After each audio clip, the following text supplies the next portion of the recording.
In my experience, the best purchase an investor can make is a balance between lifestyle and ROI.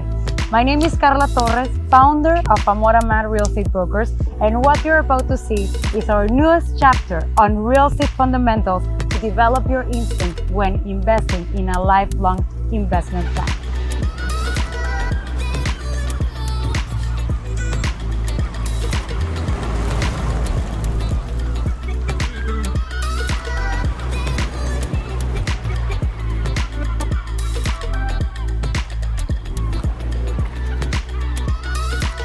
Hi everyone! So today we're gonna speak about a very important subject that it's one of my favorites in terms of luxury living and its stages. I was reading an article very interesting from the Future Lab, and it talks about how people live luxury in different ways. Okay, so the first stage of luxury is acquisition and wealth.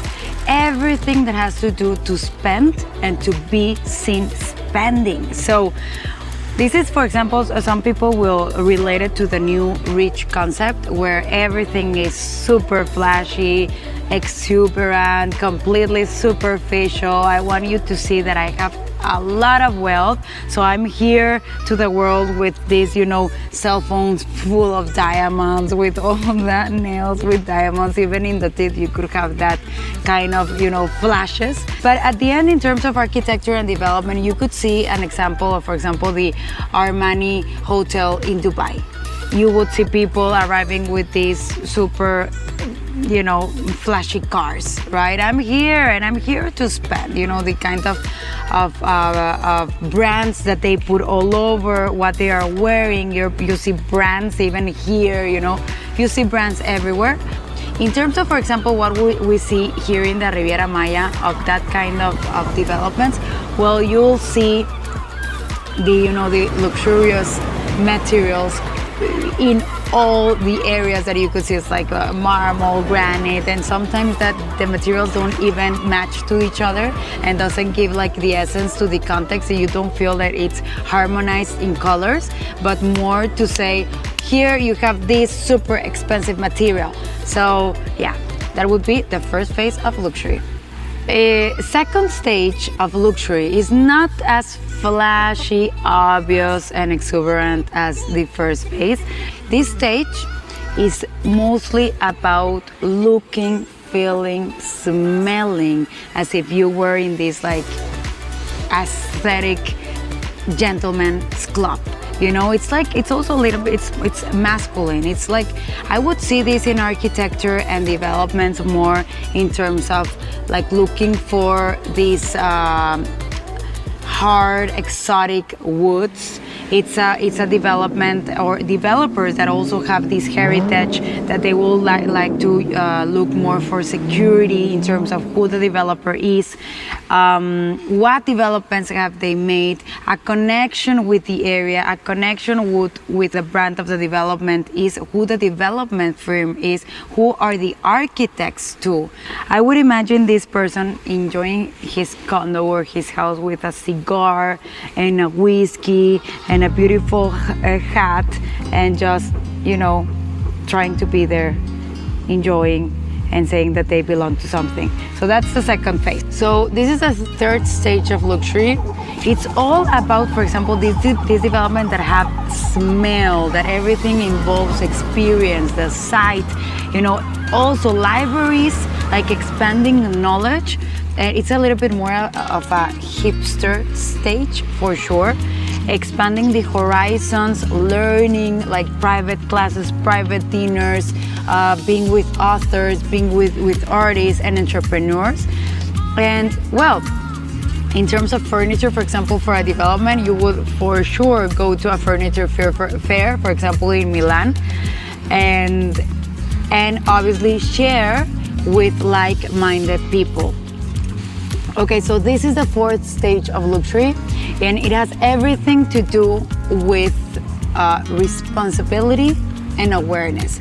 So this is something that I like to look after, because at the end there's too many developments which are changing to this stage, and I love that. So for sure, sustainability is a concern. What you're looking for is also a dialogue with the brand, and yeah, enjoy relationships. Enjoy the relationships. At the end, luxury is also responsible. You want to be also mentally and physically fit. That's something important. So for example, you'll see developments that have, you know, vegan centers, holistic centers, raw food, everything in terms of how to take care of the waste. You won't see like plastic straws. You'll see more recycling, all of that. Doing things that affect to the positive change. That's something. So there would be some developments and some brands that will say, okay, there's a percentage of this development that will go to this cause, taking care of the community. So this is, for example, it's quiet, it's minimal, it's emotional, it's thoughtful, it's considered, and it's fair. Okay, so also part of this stage is everything that has to do with being like a good service, being well served, that the customers in a development or in a hotel or a condo hotel will feel loved. So they would want to have the experience of, you know, knocking on your door, that they will call you by your name, that they will guide you through an amazing, beautiful, holistic experience too, or activities. So good service is key also in this stage. So we arrived to the fifth stage, which is actually very interesting, and you would see it a lot in Tulum, intellectual and poetic. So this is the stage of passions and journeys, adventures and deep-rooted and meaningful experiences. It's all about challenge and isolation and learning so you can change spiritually and emotionally. So everything that has to do with the spirit, the emotional, spiritual, and intellectual journey and being unique, that's for the fifth stage of luxury. So it's also really important to know that this phase is everything that has to do about challenging the ego, okay? The ego of being materialistic, right?